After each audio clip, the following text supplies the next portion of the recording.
Hi guys, it's George from ALM Fitness. Today I wanted to talk a little bit about going to failure and what does failure actually mean. So the term failure, it wasn't made up by us. It is already a technical term to do with when your muscle cannot perform the contraction needed to complete the exercise in the full range of motion. So if I'm doing a bicep curl, for example, and I'm curling the weight up with my arm, I can complete a repetition.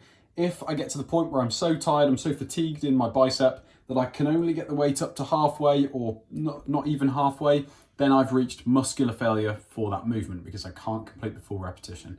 Now, how do we achieve failure in session? The reason I'm doing this video is because I've noticed there's a little bit of a misconception as to what failure is or what true failure is. And I just want to basically shine some light on the situation just so we can all get an idea of what we're aiming for when we talk about failure. So when we talk about muscular failure, first of all, the most important thing I think is to think about using an appropriate weight. So an appropriate weight for an ALM session is we never really do work with the weights for any longer than a minute at a time. So a set is never longer than a minute. You've either got an amount of repetitions that you need to stick to, or you have a set amount of time allotted to that exercise that you need to perform it to.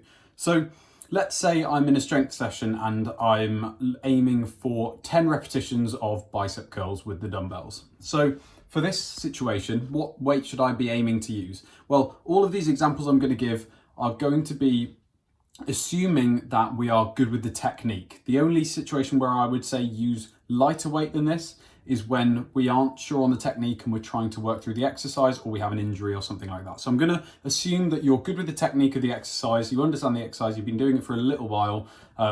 What weight should you pick for the exercise? So for a bicep curl, 10 repetitions as an example.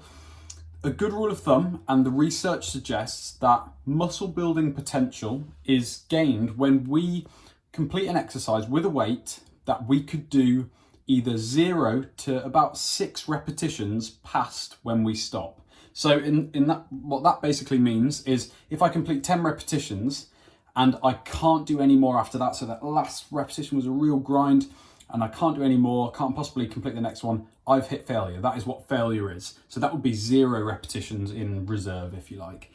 But if I complete the repetition and I think, oh yeah, that was really tough, like that last one was a little bit of a struggle, but you know, if someone really forced me to, I could probably get 2 or 3 more reps, then that's good as well. You're doing good for your training, and that's the area that most of us should be training in. So 0 to 6 repetitions left after you finish at the max is probably the best place to stick for in terms of muscle building. So failure is at the bottom end of that scale. Failure means when you train, you're doing an exercise and you physically can't do any more repetitions left. So during a failure round of strength session, what I always recommend is either pick a weight that is the same as the one that you used for the main session, or pick a weight that is only just slightly lighter if you were struggling to complete the amount of repetitions anyway before. So pick a challenging weight, because the whole point of a failure round is that during the normal rounds, when you had to get 10 repetitions, you were going until, you really felt it, but not quite to failure. The whole point of the failure round is that you now can eke out those last few repetitions.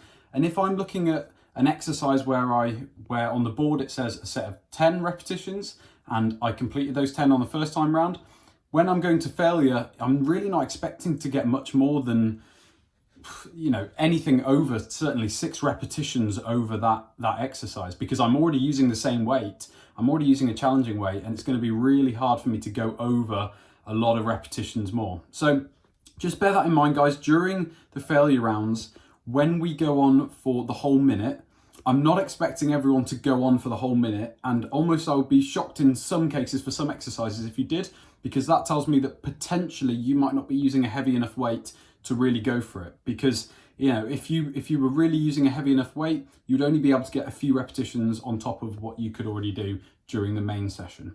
So I just want people to fully understand that. I hope that's given us a bit more of an idea of the concept of what failure is, making sure we're pushing ourselves with the weight, but then doing as many as we can with really good technique. Cheers, guys.